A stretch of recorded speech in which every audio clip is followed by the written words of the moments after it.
안녕하세요. 독학사 4단계 발달 및 사회심리학 유소영입니다. 네. 저희 이제 이번 4단계에서 이제 발달 심리학하고 사회 심리학 두 가지 과목을 이제 같이 공부를 하도록 하겠습니다. 그래서 첫 번째 이제 발달 심리학부터 시작을 좀 해보도록 하겠습니다. 네, 여러분 이제 교재 첫 번째 보시면은요, 태내기와 영아기 발달이 이제 1장에 나와 있습니다. 그래서 첫 번째 이제 발달의 생물학적 기초부터 좀 보도록 하겠습니다. 자, 먼저 이제 유전과 발달, 이제 우리가 이제 태어나서 그죠, 이제 성장을 해 나가서 이제 발달을 해 나갈 때 굉장히 중요하게 이제 영향을 미치는 두 가지가 바로 유전 그리고 환경이 되겠죠. 그래서 첫 번째 이제 유전부터 좀 보도록 하겠습니다. 자, 유전하면 이제 여러분들 그죠, 딱 떠오르는 단어들이 몇 개 있을 거예요. 그죠? 뭐 DNA다, 뭐 세포다, 뭐 분열을 한다, 이제 이런 것들이 좀 떠오르실 것 같은데요. 이제 DNA부터 같이 보도록 하겠습니다. 자, 생물의 유전 정보가 들어 있는 이것을 이제 우리가 DNA다라고 이제 부릅니다. 자, 이제 교재에 그림이 나와 있지는 않은데요. 이제 그림을 좀 이제 복잡하게 이제 화학 구조식까지 이제 같이 좀 연결을 했는데 이제 뭐 이것까지 여러분들이 다 기억하실 필요는 없어요. 이제 없는데 내용을 좀 이해를 하시려면 이제 그림이 조금 도움이 되실 수 있을 것 같아서 이제 준비를 좀 했습니다. 자, 이제 교재하고 같이 보시면서 이제 내용을 좀 보도록 하겠습니다. 자, DNA는 이제 꼬여 있는 이렇게 사다리 모양, 그죠? 이렇게 이런 식으로 꼬여 있죠, 그죠? 이렇게 꼬여 있으면서 그죠? 이런 뭔가 이렇게 연결고리들이 이제 이렇게 있습니다. 그래서 사다리 모양이다, 이제 이렇게 표현을 했습니다. 그래서 두 개의 긴 가닥으로 된 분자다라고 얘기를 합니다. 그리고 사다리의 그 발판에 염기라고 부르는 한 쌍의 화학 물질이 구성이 되어 있다. 자, 여기 이제 여러분들 그림을 보시면 여기 이렇게 보시면 이렇게 그죠? 뭐 T, A가 그다음에 C, G, 뭐 AT 이런 식으로 뭔가 연결되어 있는 게 이제 보이시죠? 이게 바로 염기인 거죠. 그래서 DNA는 당과 그다음에 염기와 인산, 요것으로 구성이 되어 있습니다. 네. 그래서 이제 우리가 선으로 표시했을 때 이제 이렇게 되는데 그것을 화학 구조식으로 표현하면 이제 이렇게 모양이 나오는 거예요. 그래서 가운데 있는 요 오각형 모양, 요것이 바로 당이다라고 보시면 됩니다. 자, 그 다음에 요 안쪽에 보이는 것이 바로 여기 지금 우리 그림에 있는 이제 그 영어로 되어 있는 얘네들 바로 염기들이라고 보시면 될 것 같아요. 그리고 이제 요 바깥쪽이 바로 인산기들이 이렇게 연결이 되어 있습니다. 그래서 우리 교재에서 보시면은 2번에 당하고 인산사슬이 DNA 구조 외부에 존재한다라고 되어 있죠. 이 당하고 인산, 요 사슬들이 이제 요 선을 기준으로 봤을 때 안쪽이냐 바깥쪽이냐 이제 이렇게 보시면 될 것 같아요. 그래서 바깥쪽에는 이렇게 인산기가 연결이 되어 있고 안쪽에는 바로 이 이제 염기들이 이제 연결이 되어 있다. 그래서 여러분들이 또 중요하게 보셔야 될 것들은 바로 이 염기인 거죠. 4가지 종류가 있습니다. 이제 우리 책 보시면 아데닌, 그다음에 티민, 그다음에 구아닌, 시토신 이렇게 이제 나와 있습니다. 그래서 아데닌, 그래서 이제 첫 글자 A를 이제 써서 A라고 이렇게 표현을 해 준 거고요. 그다음에 티민, 티민에서 요 T자를 이제 첫 글자로 따서 얘기를 하고, 그 다음에 이제 구아닌이라고 있습니다. 그래서 구아닌은 앞에 있는 또 G를 딴 거고, 그 다음에 이제 마지막으로 시토신. 그래서 이제 T, C. 자, 그 다음에 이제 여러분이 꼭 기억하셔야 될 건 뭐냐? 그럼 얘네들 4가지의 염기가 있는데 이 염기들이 서로 결합되는 애들이 정해져 있다는 거예요. 아데닌은 티민하고만 결합을 합니다. 그리고 구아닌은 시토신하고만 연결이 됩니다. 그래서 여기 그림을 보셔도 C하고 G, 뭐 순서가 GC가 되어 있기는 하더라도 무조건 C하고 G는 걔네 둘만 연결이 되고 A하고 T 두 가지만 이렇게 연결이 된다라고 하는 것을 꼭 기억을 좀 해두시면 될 것 같아요. 그래서 바로 이 염기쌍들의 순서가 상당히 또 중요한 거예요. 저 염기쌍의 순서가 바로 유전적인 지시가 여기에 이제 담겨 있는 거죠. 그래서 저 이제 순서에 따라서 그죠? 어떻게 이제 어떤 내용들이 전달이 되느냐가 이제 달라진다라고 얘기를 합니다. 그리고 그 순서가 또 바로 인간의 발달에 영향을 끼친다. 이제 그 얘기가 동그라미 4번에 나와 있습니다. 자, 그다음에 얘네들이 이렇게 결합을 할 때 요 사이에 요 결합 방식이 수소 결합이라고 하는 그런 방식을 이제 가지고 결합을 한다. 이제 그 정도 내용 알아두시면 될 것 같고요. 그 다음에 이제 우리 교재 동그라미 이제 2번에 보면 왓슨하고 이제 크랙이 바로 이 DNA에 대한 이제 연구를 해서 노벨상을 이제 받았는데요. 두 역평행의 이런 표현이 되어 있어요. 자, 그것 때문에 제가 사실은 요 그림을 준비를 한 건데 여러분들이 역평행 이거 뭐지? 이렇게 생각하실 수 있는데 자, 당을 보시면 당이 이렇게 그죠? 하나는 오각형이 거꾸로 되어 있고 하나는 똑바로 되어 있고 이제 이렇게 되어 있죠. 바로 얘네들이 이제 결합을 할 때 인산기들하고 결합을 할 때 그 위치가 좀 정해져 있어요. 네, 그래서 요 순서 이제 오각형이 이렇게 나와 있다면 번호를 이제 여기서부터 붙여줘요. 3, 4 그리고 얘하고 또 연결되어 있는 또 수소가 또 있어요. 탄소가. 그렇게 돼서 얘네들의 탄소 번호를 이렇게 정해줬는데 어쨌든 간에 중요한 건 얘하고 사이에서 이제 연결이 된다라는 거예요.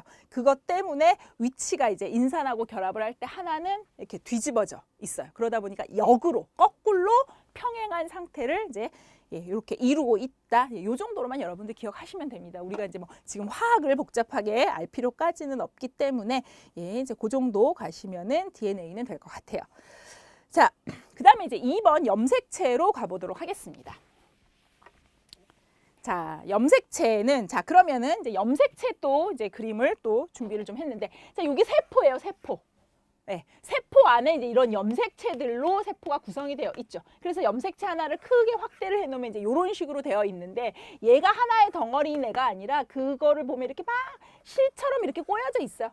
근데 얘네들을 풀어 제키면 이게 뭐냐? 이게 이제 DNA인 거예요. 그러니까 염색체 안에는 뭐가 들어있다? DNA로 구성이 되어 있는 게 바로 염색체다. 이제 이렇게 보시면 되죠. 그리고 세포는 그러한 또 염색체들이 또 모여 있는 것이다. 이렇게 이해를 하시면 될 것 같습니다. 그래서 염색체는 이제 우리 교재의 양괄호 2번의 아래 1번입니다. 염색체는 DNA 또는 자, 디옥시리보헥산입니다. 디옥시리보헥산이라고 하는 화학 물질로 이루어져 있다. 그래서 DNA라고 하는 게 바로 디옥시리보 뉴클레익 애시드라고 해서 앞에 있는 디옥시리보의 D, 그다음에 뉴클레익의 N, 그다음에 애시드의 A를 따서 이제 DNA라고 이렇게 이름을 붙이게 되는 거죠. 자, 그래서 여러 유전 인자들을 포함을 하고 있다. 그리고 이제 유전적인 특질을 나타내는 유전 물질, 이것을 이제 유전 인자다라고 이제 생각하시면 되겠고요. 3번 동그라미 보면 하나의 인간 염색체 대략 한 2만에서 2만 5천 가지에 이르는 유전자가 들어 있다라고 얘기합니다. 굉장히 많은 유전자 들어 있죠. 그런데 이 중에 하나라도 조금 그죠 돌연 변이를 일으키거나 잘못됐을 때 우리는 그죠 정상적인 발달을 하기가 이제 어렵게 되는 거죠. 그러니까 굉장히 많은 숫자의 유전 인자가 있지만 하나하나가 모두 굉장히 이제 중요한 역할들을 하고 있다라고 이제 우리는 이렇게 또 생각을 해볼 수가 있겠습니다. 자, 그다음에 이제 세포 분열이 나옵니다. 자, 우리가 이제 처음에 태어날 때는 어때요? 수정란이라고 하는 그죠 어떤 작은 이제 알에서 시작을 하는 거죠, 그죠? 정자와 난자가 결합된 수정란이 세포 분열이라는 것을 해서 점점 어떤 사람의 형태로 이제 이렇게 만들어지고 그게 이제 어느 정도 시간이 돼서 완성이 되면 우리가 엄마 배에서 이제 그렇죠 이제 밖으로 나오게 되는 거죠. 그때 이제 우리가 이제 세포 분열을 이제 하게 된다 이제 이렇게 보면 되겠습니다. 하나의 세포가 두 개의 세포로 이제 갈라져서 세포 개수가 늘어나는 거 그거를 이제 세포 분열이다 이제 이렇게 보시면 되겠죠. 네, 그래서 1번 동그라미 보시면 DNA의 독특한 모양은 유사 분열 과정을 통해서 복제가 된다. 네, 걔네들이 분열을 하면서 똑같은 모양들이 계속 만들어진다라는 거죠. 그리고 성세포라고 하는 거는 이제 감수 분열을 한다라고 얘기를 하고 있습니다. 자, 그리고 우리의 염색체 수는 몇 개다? 네, 46개의 염색체의 수가 있다는 거죠. 그 중에서 이제 이걸 이제 우리가 쌍으로 존재를 해서 23개의 쌍이다 이렇게 얘기를 하는데 그 중에 이제 22개, 22쌍은 바로 체세포라고 이제 우리가 얘기를 하고 한 쌍이 바로 네, 생식세포, 네, 성염색체다 이제 이렇게 얘기를 하고 있습니다. 그래서 체세포 같은 경우에는 우리가 상염색체다라고 이렇게 표현을 하고요. 얘는 성염색체다. 그래서 이 한 쌍이 바로 여러분들 남자냐 여자냐를 결정을 해주는 거죠. 그래서 여자 같은 경우는 XX라고 하는 이러한 그 염색체를 가지고 있게 되고, 남자가 되려면 바로 XY를 가지고 있어야 남자로 이제 태어나게 되는 거죠. 바로 이제 요게 이렇게 한 쌍이 들어있다. 네, 그리고 다음 페이지 보시면은요, 그래서 세포 분열의 종류가 나옵니다. 그래서 얘네들이 분열을 할 때랑 얘네들이 분열을 할 때가 좀 다르다라고 얘기를 하는 거죠. 그래서 유사 분열이 바로 이 체세포들이 하는 이제 분열 방식. 그래서 세포가 자기의 염색체를 복제하고 난 후 유전적으로 동일한 두 개의 세포로 나뉘어지는 과정이다. 이제 이렇게 얘기를 하고 있습니다. 그래서 여러분들이 이제 또 보시면 우리가 이제 쉽게 말하면 이렇게 해서 뭐 이제 이렇게 그냥 간단하게 제가 이렇게 표현할게요. 사실 뭐 이런 식으로 이제 모양을 이렇게 그릴 수 있는데 빨리 좀 하기 위해서 이제 X로 이렇게 표현을 좀 해놓을게요. 자, 이렇게 세포가 있어요. 그러면 얘네들이 그다음 이제 분열 단계로 갔을 때 이제 이런 식으로 이렇게 모양이 되죠. 이렇게 이런 식으로. 이런 식으로 이렇게 이제 자리를 잡게 됩니다. 자, 그러고 나면은 얘네들이 갈라지죠. 갈라져서 그 다음에 이렇게 표현을 좀 하겠습니다. 그 다음에 이런 식으로 요게 이제 하나가 또 더 이렇게 생기는 거죠. 이런 식으로 세포 안에 이렇게 두 개로 분리가 되는 거죠. 요것을 우리가 이제 유사분열, 여기 이제 하나로 똑 떨어져서 다시 각각의 하나의 모양으로 가게 되는 거. 요게 이제 체세포 분열이다, 유사 분열이다. 이렇게 보시면 되고, 생식세포 분열 같은 경우에는 조금 이제 이게 감수 분열이라고 해서 숫자가 반으로 줄어든다라고 얘기해요. 그래서 감수라고 이렇게 표현을 합니다. 자, 생식세포 같은 경우에는 이제 아까 요 X 모양이 이렇게 4개가 붙어 있어요. 이렇게 이런 식으로. 그래서 이런 식으로 이제 되어 있다라고 보시면 되겠죠. 2개가 더 있어요. 이런 식으로. 이렇게 되어 있던 애들이 이제 딱 분해가 되면 이렇게 분해가 된다라고 보시면 돼요. 그러면 얘네가 그리고 이런 식으로 이런 식으로 이제 이렇게 분열이 일어나죠. 이렇게 해서 이제 한번 분열이 일어난 것들이 참 끊어져 놓으면 안 된다. 여기를 연결을 시켜 놓을게요. 이렇게 자, 하나의 세포가 이런 식으로 분열이 이제 이렇게 일어나요. 제가 막 그죠?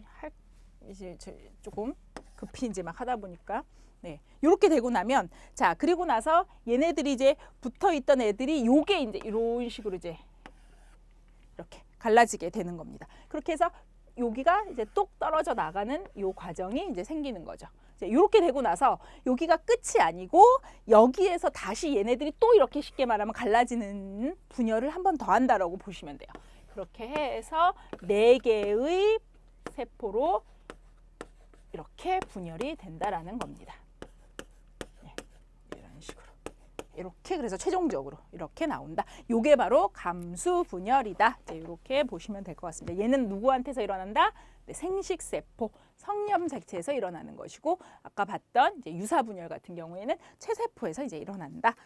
이렇게 보시면 되겠습니다. 자, 다음 페이지로 이제 넘어가서요. 유전과 환경으로 가보도록 하겠습니다. 자, 사람이 발달을 하는데 중요한, 제가 시작해서 말씀을 드렸죠. 그죠? 2가지. 우리가 유전과 그다음에 환경. 그죠? 이제 부모로부터 이게 우리가 그 전달받은 이런 유전자가 어떠느냐, 이것도 우리 발달 굉장히 중요하죠. 이미 내가 뭔가 뭐 예술적으로 굉장히 뭐 특출난 어떤 재능을 갖는 그런 유전자를 물려받았다라고 한다 그러면 이미 이제 시작점 자체가 그렇죠. 그 아이는 그 예술가로 이제 좀 잘 성장할 수 있는 어떤 그런 기본 어떤 그런 재산을 가지고 이제 태어난 거죠. 자, 그런데 내가 잘 가지고 좋은 어떤 그런 어떤 발전을 할 수 있는 무언가를 가지고 태어났다 하더라도 그것을 열심히 그죠? 발전시킬 수 있는 환경이 같이 플러스가 되지 않는다 그러면 그 재능은 그죠? 그냥 묻혀버리게 될 수밖에 없죠. 그래서 이 2가지는 굉장히 중요합니다.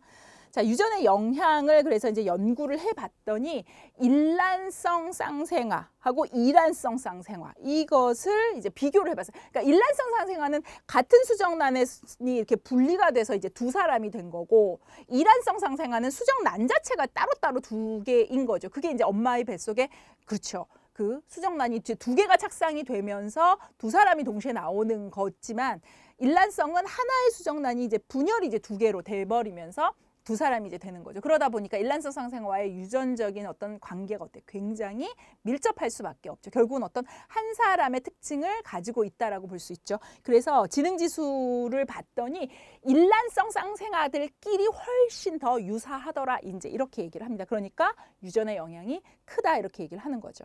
자, 그다음에 이제 남자들 보면은 일반적으로 공간 지각력이 좀 더 높고 여자는 공감하는 능력이 더 높더라. 이것도 역시나 유전의 영향이다 이렇게 볼 수 있는 거죠. 그 다음에 이제 한 쌍의 유전 인자가 여러 행동 특성에 영향을 준다라고 얘기를 하고요. 그리고 이제 이런 유전의 인자의 효과라고 하는 거는 오랜 시간이 거쳐서 이제 나타난다라고 얘기를 합니다. 자, 그 다음에 이제 환경의 영향도 매우 이제 중요하죠. 그래서 이제 교육 환경이라고 하는 것도 굉장히 중요합니다. 그래서 일란성 쌍생아인데 어떠한 어떤 이유 때문에 이 두 아이가 서로 다른 곳에서 자라게 됐을 때 이 아이들을 이제 또 나중에 비교 연구를 해본 거죠. 만약에 유전의 영향만 있다라고 한다 그러면 아무리 이 친구들이 서로 다른 조건의 환경에서 자랐다 하더라도 어때야 돼요? 비슷하게, 그죠? 뭔가 그 이후에 어떤 삶이 비슷해야 될 텐데 그렇지 않다라고 하는 거죠. 그죠? 어떠한 환경에서 자랐느냐가 그죠? 또 굉장히 또 다른 결과를 준다라고 얘기를 합니다. 그래서 도시에 자란 아동이 시골에서 자란 아동보다 지능 지수가 좀 더 높더라라고 하는 것이 이제 보여졌고요. 또 니은 보시면 성 역할에 따른 역할 모델이나 가정의 어떤 경제 수준 이것도 또 중요합니다. 그리고 뭐 인지, 사회, 신체 발달의 차이 이런 것도 다 환경의 영향에 속하는 것이다라고 얘기를 합니다. 자, 밑에 이제 양괄호 2번 보시면은요, 유전과 환경의 상호작용이다라고 이제 제목이 나와 있습니다. 그래서 자, 인간의 발달이라고 하는 것은 어느 하나만의 영향이 아니다. 바로 유전 환경의 상호작용 때문이다라고 본다는 것입니다. 그래서 니은 부모의 유전자형, 이게 이제 자녀에게 전달이 됐지요. 자, 그런데 바로 가정 환경의 종류에도 영향을 준다. 그러니까 어떤 유전자를 내가 전달이 받았느냐, 이게 가정 환경도 그 유전자에 따라서 환경이 또 만들어진다라고 하는 부분이 있다라는 겁니다. 그러니까 내가 가지고 있는 유전 환경, 이게 이제 뭐 예를 들어서 다음 페이지에서 또 물론 설명을 드리려고 했는데 굉장히 예민한 아이예요. 굉장히 예민하게 태어났고 굉장히 또 그냥 무던하게 또 태어나는 아이들도 있죠. 그죠? 근데 예민하게 태어나는 아이가 조금만 소리가 들려도 막 짜증내고 막 울고 그래요. 그럼 엄마가 환경을 어떻게 만들겠어요? 이 조용한 환경을 만들어 줄 수밖에 없죠. 그죠? 이런 의미로 보시면 될 것 같아요. 그래서 가정 환경에 부분적으로 영향을 준다. 디귿입니다. 또 유전적으로 영향을 받은 자녀의 속성은 타인의 행동에 영향을 준다. 그러니까 내가 어떤 유전자를 가지고 태어났죠. 그러면 나를 대하는, 그죠? 나의 어떤 행동의 특성이 있을 거 아니에요. 유전자 때문에 나타나는 그 특성. 그러면 나의 행동의 특성에 타인이 그 행동을 어떻게 해야 되겠어요? 뭔가 그 사람의 좀 어쨌든 맞춰서 행동해주는 그 부분이 나타나겠죠. 그래서 타인의 행동에도 영향을 준다는 거야. 나를 대하는, 그죠? 나의 유전자가 나를 대하는 그 타인의 행동에도 영향을 미친다. 이제 이 얘기를 하고 있습니다. 자, 그래서 보통 자신은 어때요? 그러면 나의 어떤 그런 유전적인 성향에 잘 맞는 환경을, 그죠? 주로 선호하게 되겠죠. 자, 그 다음에 이제 리을 보시면 키나 체중 이런 부분도 역시 환경의 요소 중요하다. 잘 먹으면 어때요? 아무래도 잘 크겠죠. 그죠?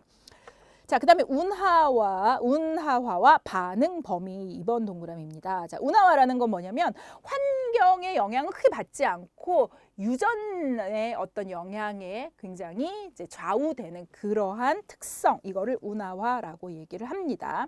그래서 생후 한 4에서 6개월 정도 이제 아기들이 되면 옹알이라고 하는 것을 하죠. 그죠? 뭔가 이제 의미가 우리가 들을 때는 이제 의미가 없는 이제 이것이 언어 발달에 굉장히 이제 중요한 기초가 되는 부분인데 이제 우리 또 발달 뒷부분에 나옵니다. 이제 이 얘기는.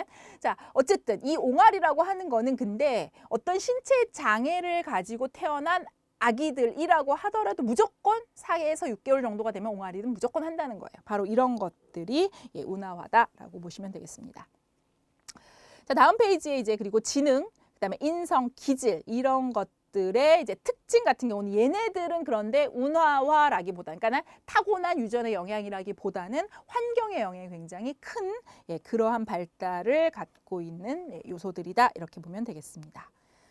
자, 그다음에 니은 반응 범위입니다. 네, 이 얘기는 이제 뭐냐? 사람의 발달이 유전과 환경의 어떤 그런 그 둘의 상호작용이다라고 하는 게 바로 반응 범위 개념입니다. 자, 그다음에 밑에 이제 3번입니다. 수동적 유전 환경과 적극적인 유전 환경이라고 나와 있습니다. 제 앞에서 제가 옆 페이지에서 말씀드렸던 그 내용이라고 생각하시면 돼요. 자, 처음에 태어나면 아기들은 뭐에 굉장히 영향을 많이 받을까요? 유전과 환경 중에서 유전이죠. 그죠? 일단은 그 시기는 아직 우리가 환경의 영향을 덜 받은 시기다 보니까 일단 내가 가지고 태어난 이 유전적인 어떤 기질 이런 것들로 어떤 여러 가지 이제 발달 이런 것들이 이제 영향을 많이 받는 때가 되겠죠. 그죠? 자, 그러다 보면서 이제 점점 자라면 어떻게 돼요? 환경의 영향이 이제 중요해지게 되겠죠. 자, 그래서 이제 어떤 그 아동의 그 유전 환경 이것들의 단계를 본다 그러면 첫 번째는 수동적 유전이고 환경이다 이제 이렇게 얘기를 하고 있습니다. 자, 이 얘기는 뭐냐면 부모 그다음에 아동 그 둘이 서로의 어떤 유전적인 성향에 맞는 그러한 양육 환경이 만들어진다라는 뜻입니다. 그래서 유전에 좀 더 많은 어떤 그 비중이 차지되는 그러한 환경이 이제 만들어지는 게 첫 번째 수동적인 유전 환경입니다. 자, 그 다음에 이제 조금 더 발전을 해 가다 보면은 유발적인 유전 환경이다. 이제 이렇게 이제 바뀔 수가 있습니다. 이거는 뭐냐면, 자, 아이가 자기의 특성을 이제 막 보이겠죠. 그죠? 그죠? 아이가 이제 뭐, 아까 말씀드린 대로 예민해. 굉장히 예민해. 그러면 엄마는 조용한 환경을 만들어줄 수밖에 없겠죠. 자, 이것처럼 아이의 어떤 유전적인 특성에 맞게 부모가 환경을 맞춰준다라고 하는 게 바로, 유발적 유전 환경입니다. 유발. 그죠? 그런 의미가 되겠죠. 자, 그다음에 이제 적극적 유전 환경이에요. 이건 뭐냐? 이제는 아이가 나에게 맞는, 그죠? 나에게 적합한 그런 환경들을 선호하게 된다라고 하는 의미로 보시면 되겠습니다. 네, 그렇게 해서 이제 아동이 생후 몇 년 동안 이렇게 그 유전 그다음에 환경 이것이 이제 변해 간다라는 것으로 이해하시면 되겠죠. 자, 그다음에 이제 2절로 넘어가면 이제 태내기 발달입니다. 자, 태내기라는 건 표현 그대로 태내, 엄마의 뱃속 안에서 있는 그 기간을 태내기라고 얘기를 합니다. 그래서 크게 세 가지로 구분이 돼요. 배포기, 배아기, 그다음에 태아기 이제 이렇게 세 개의 단계로 구분을 짓습니다. 자, 그래서 엄마 뱃속에 있을 때는 어때요? 이제 그야말로 우리가 처음에 수정란의 상태에서 점점점 사람의 어떤 형태를 갖춰가죠. 그래서 이제 얘가 요 정도면 밖으로 이제 나와도 살아갈 수 있겠구나라고 하는 시기가 되면 이제 출생을 하게 되는 거죠. 그래서 엄마 뱃속에 있는 동안은 기관도 형성이 돼야 되고요. 그죠? 그다음에 이제 뭐 크기, 무게 뭐 이런 것들이 다 이제 증가를 하게 되는 때가 바로 이 태내기가 되겠습니다.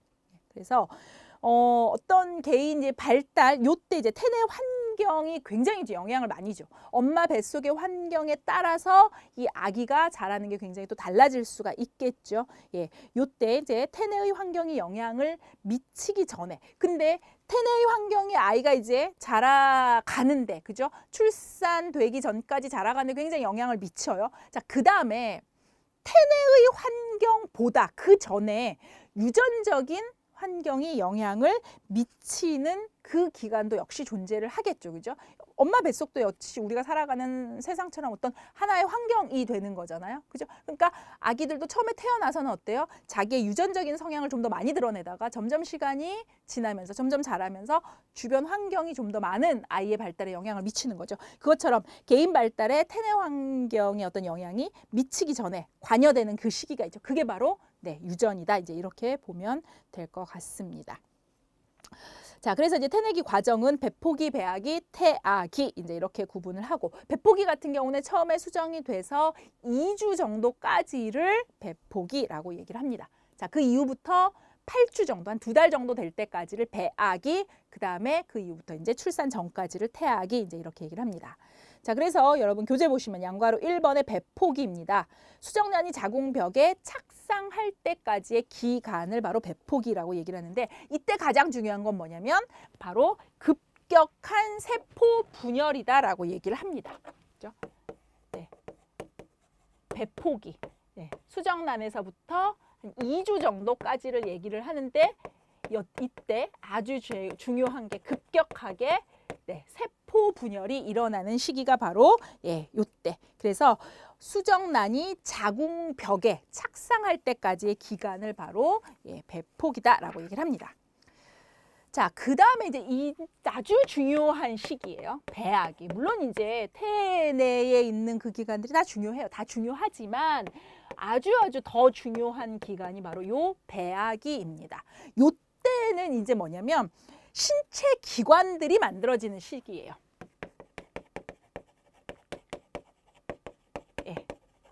그러니까 그죠? 우리가 이제 사람으로 살아가기 위해서 그 기관들이 막 형성이 되는 시기, 그때가 이제 요 배아기가 되다 보니까 엄마의 이때 이제 태내 환경이 굉장히 중요한 거예요. 환경이 매우 중요합니다. 네. 그래서 엄마가 만약에 이때 이제 어떤 질병에 걸렸다든가 영양이 좀 부족하다던가 뭐 스트레스를 굉장히 많이 받았다던가 뭐 혹시 약물 혹은 뭐 담배, 술 이런 것들에 노출이 됐다던가, 그러면 그게 고스란히 아기한테 간다는 거예요. 왜냐하면 이때 만들어지잖아요, 기관들이.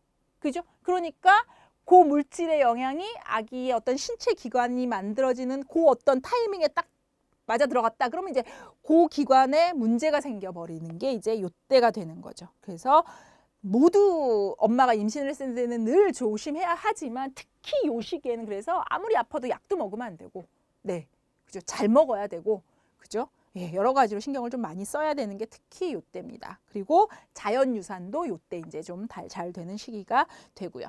자, 그래서 이때 이제 수정체가 보면은 이렇게 세 개의 층으로 되어 있다라고 이제 보시면 돼요. 그래서 우리 교재에 있는 것처럼 외배엽, 중배엽, 내배엽. 자, 그러면 이제 층으로 되어 있으니까 여러분들 그렇게 기억하시면 돼요. 가장 바깥쪽에 있으니까 외배엽이죠. 그럼 가장 바깥쪽에 있는 건 우리의 신체 기관 중에 어디를 만들까? 이렇게 한번 생각을 해본다면, 그렇죠. 우리 신체에서도 역시 바깥에 해당하는 부분이 이때 만들어지겠죠. 그러니까 뭐 머리카락이라든지 손톱이라든지 뭐 발톱이라든지, 그죠? 뭐 피부. 그죠? 이런 부분, 뭐 감각세포는 주로 피부 쪽에 있으니까 감각세포, 신경계 이런 것들이 이제 바로 외배엽에서 이제 만들어지는 거고, 이게 이제 형성이 되는 거고, 중배엽 같은 경우에는 그럼 그거보다 조금 안쪽으로 들어가면 어때요? 근육, 골격 뭐 이런 거죠, 그죠? 순환계, 피부의 그 안쪽 이런 것들이 형성이 되고, 그다음에 내배엽 이제 제일 안쪽으로 들어가면 어때요? 우리의 어떤 장기들이 들어 있는 곳이죠. 그러니까 호흡기, 장기, 뭐 기관지, 뭐 폐, 췌장, 간 이런 기관이 형성이 되는 게 바로 내배엽이다. 네, 그리고 배아기 말쯤에 가면은 이제 순환계, 신경계가 기능을 시작하게 된다. 그리고 배아기 말쯤에 이제 가면 얼굴 모습, 그리고 또 이제 어떤 손가락, 발가락 이런 것들도 이제 좀 확실하게 보여지게 되고, 그다음에 이제 생식 기관이 외적으로 보여져요. 그러니까 아들이냐 딸이냐를 이제 구분할 수 있게 되는 시기가 이제 배아기 말쯤으로 가면 가능합니다.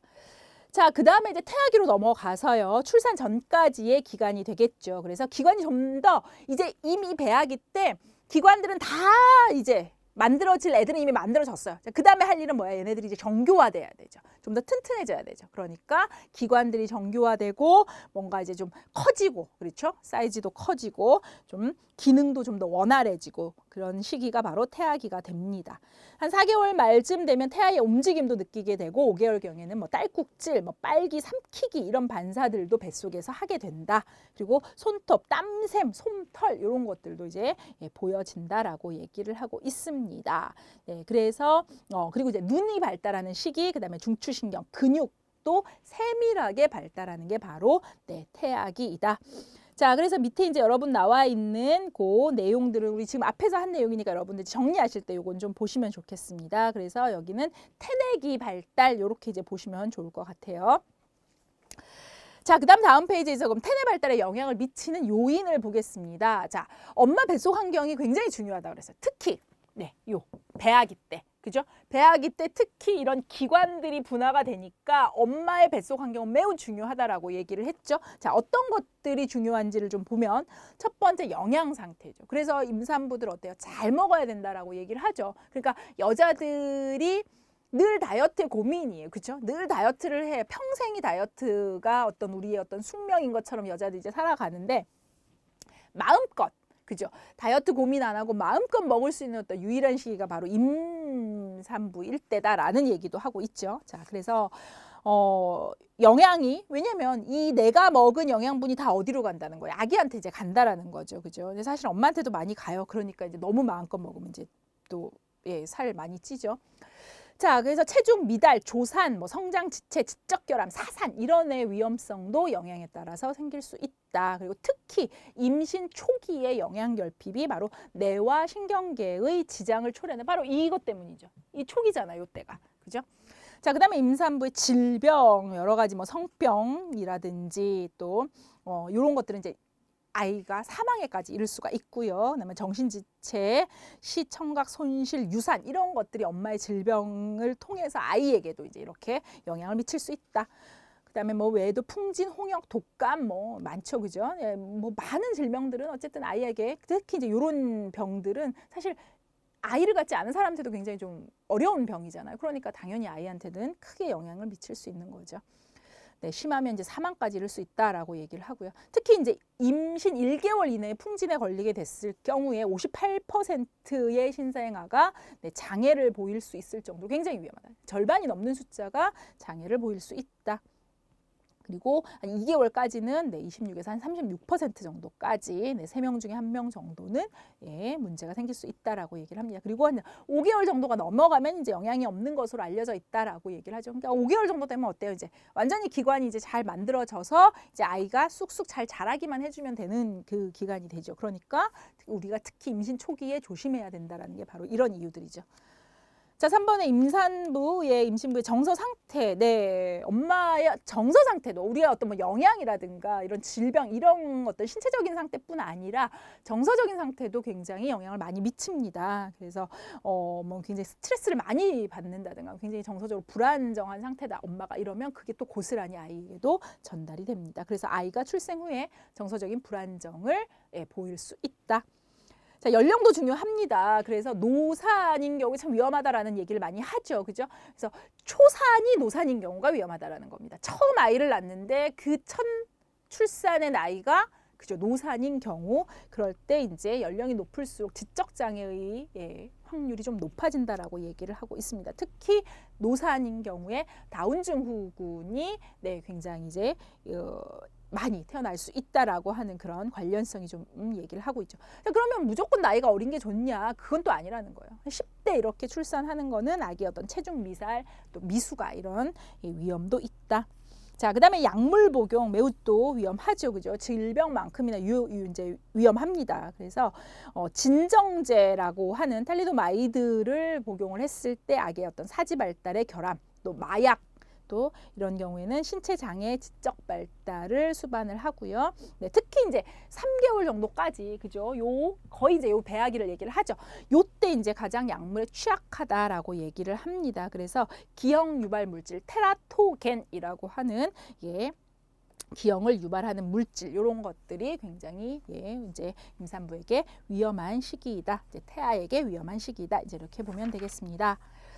자, 다음 페이지 이제 알코올입니다. 네, 그래서 임신 중에 알코올, 뭐 커피도 좀 안 먹는 게 좋다 이렇게 얘기하잖아요, 그죠? 카페인 때문에, 그죠? 알코올도 마찬가지로 알코올 증후군, 태아 알코올 증후군이라고 하는 그러한 또 그 이제 어떤 질병 아이에게 만들어줄 수가 있고요. 흡연 역시 위험하죠. 저체중, 또 자연 유산도 증가되고 또 임신과 출산에 관련되는 여러 가지 문제가 또 증가하고 사망하고도 관련성이 있다라고 얘기를 합니다. 자, 그래서 밑에 이제 4번 보시면은요, 각종 증후군들이 나와 있습니다. 그래서 첫 번째, 태아알코올 증후군이 나와 있습니다. 네. 일단 우리가 술을 마셔요. 술을 마시면 이 알코올을 분해하려는 효소가 나오겠죠, 우리 몸에서. 그 알코올 분해 효소가 좀 없는 사람들이 있어요. 그 사람들이 그러니까 이제 막 술 잘 못 먹는 사람들이 뭐 알코올 분해 효소가 좀 부족하다, 없다 이런 얘기를 하죠, 그죠? 그런데 일단 우리가 술을 마시면 보통 사람들은 다 이 알코올을 분해하기 위해서 우리 몸에서 바로 ADH나 ALDH라고 하는 바로 이 알코올 분해 효소가 나옵니다. 네. 자, 그런데 이 효소가 바로 레티노산의 생성을 결핍시킨다라고 또 얘기를 해요. 이 레티노산은 뭐냐면 비타민 A산이라고 얘기를 또 하는 그런 물질인데 어떤 상피 조직의 성장이나 분화 이런 것들을 조절을 또 하는 역할을 하고요. 그다음에 배화와 그다음에 중추신경계의 발달에 관여를 합니다. 자, 그런데 이 ADH나 ALDH가 그죠? 레티노산의 어떤 생성을 결핍시킨다. 그러니까 그게 어떻게 되겠어요? 그러면 아이에게 영향이 된다라는 거죠. 그래서 태아의 어떤 뇌세포 발달 과정을 교란을 시켜서 어떤 태아가 행동 발달, 학습 능력, 정신 장애 이런 데까지 영향을 줄 수 있다라고 하는 게 바로 이게 태아 알코올 증후군입니다.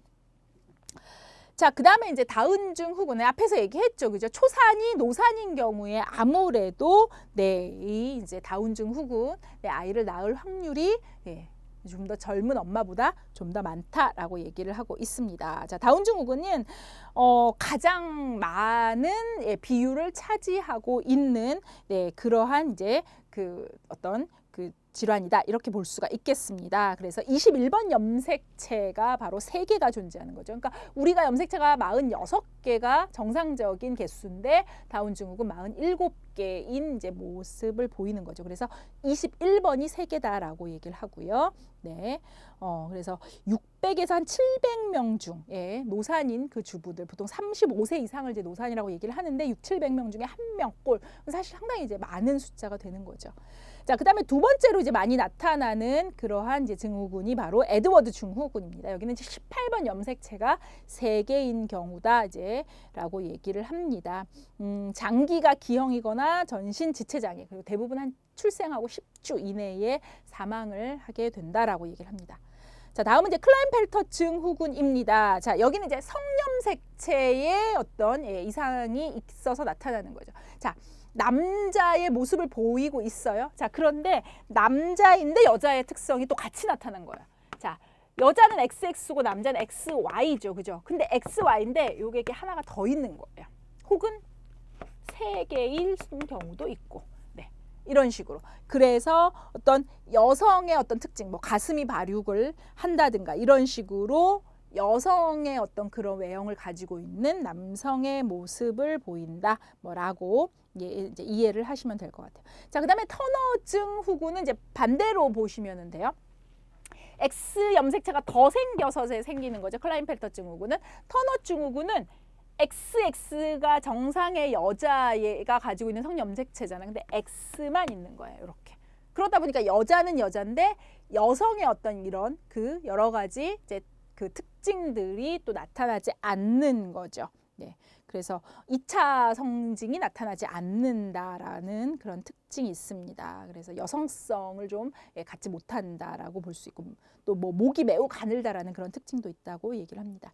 자, 그다음에 혈우병 같은 경우에는 역시 X염색체 이상이에요. 이거는 뭐 이게 성염색체 개수 혹은 뭐 이게 문제가 아니라 이 염색체 자체, 여자가 XX고 남자가 XY잖아요. 그럼 요 염색체 자체에 어떤 돌연변이적인 요 문제가 있는 거예요. 그렇게 해서 나타나는 선천적 장애입니다. 자, 얘는 특별하게 어떤 남자에게만 발현이 돼요. 남자에게. 그러니까 엄마가 하나를 가지고 있어요.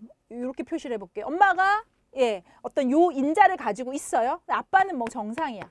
근데 태어날 때 아빠가 정상이다 보니까 여자들은 아무리 태어난다 하더라도 하나의 복균만 요 복균자처럼 이렇게 하나의 어떤 요 염색체에만 요 인자를 가지고 태어나요. 그런데 나머지가 정상이다 보니까 요의 인자를 가지고는 있지만 여자에게 요게 발현이 되지는 않아요. 그래서 여자들은 무조건 이거를 가지고 있다고 하더라도 혈유병의 그 특징을 보이지는 않아요. 그런데 남자는 어떻게 되냐면 요렇게 만날 수도 있잖아요. 그래서 요렇게 나올 수도 있고 아니면 다행스럽게 얘하고 얘가 만나서 정상으로 나올 수도 있죠. 그런데 남자는 Y가 있으니까 X가 하나밖에 없죠. 그렇기 때문에 이게 발현이 되는 모습으로 나타나요. 그래서 혈우병은 남자한테만 나타난다.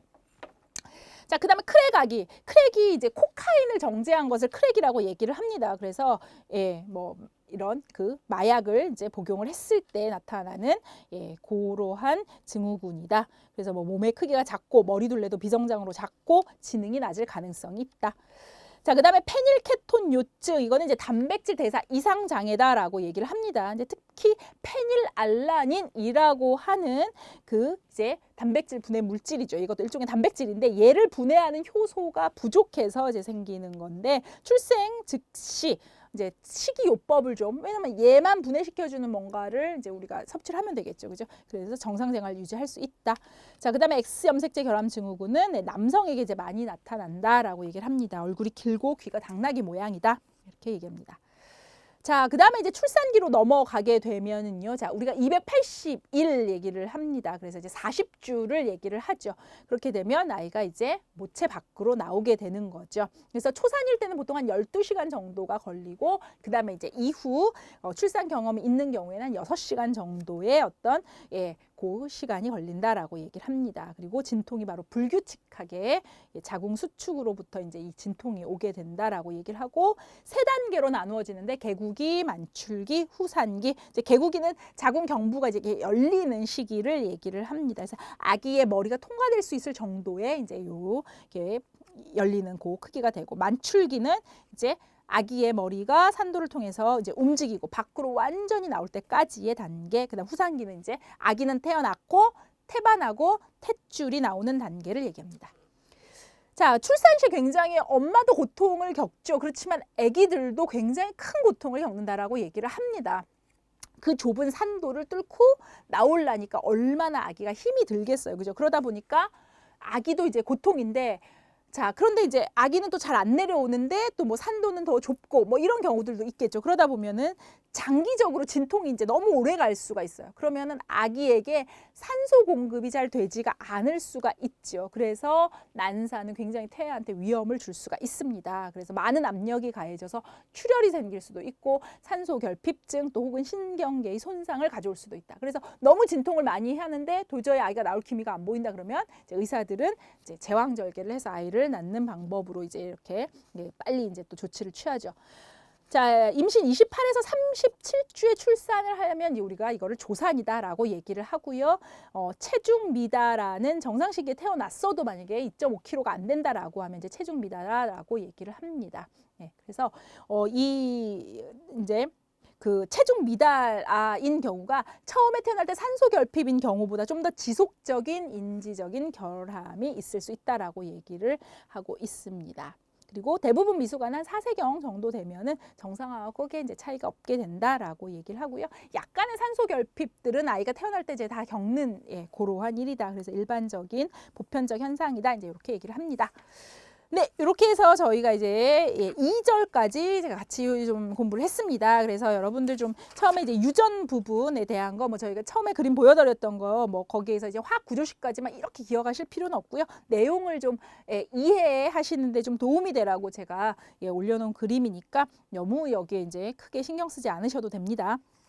네, 그래서 이제 유전하고 환경이 매우 이제 어떤 아이의 발달에 이제 중요하다라는 부분이 있었고요. 그다음에 이제 태내기, 아이가 뱃속에서 이제 그 우리가 출산할 때까지의 이제 과정, 중요한 것들 이런 것들을 간단하게 좀 살펴봤습니다. 네, 그리고 이제 다음 시간에 이제 영아기로 이제 넘어가서 이제 출생하고 나서 이제 아이들의 발달을 좀 같이 보도록 하겠습니다. 네, 오늘 수업 좀 긴 시간 수고 많으셨습니다. 다음 시간에 뵙겠습니다. 감사합니다.